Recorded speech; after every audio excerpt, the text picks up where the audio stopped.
Fungal infection वर प्रभावी घरगुती उपाय. फक्त 3. काय करायचं?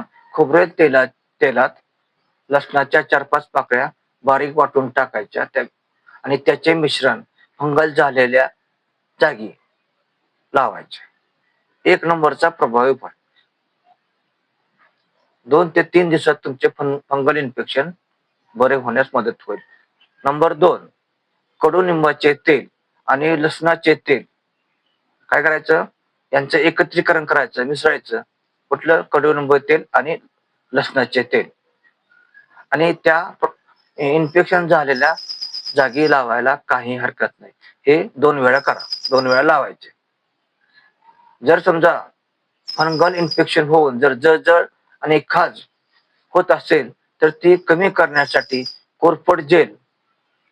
कोरफड जेल सकाळ आणि संध्याकाळी फंगल इन्फेक्शन झालेल्या ठिकाणी लावा.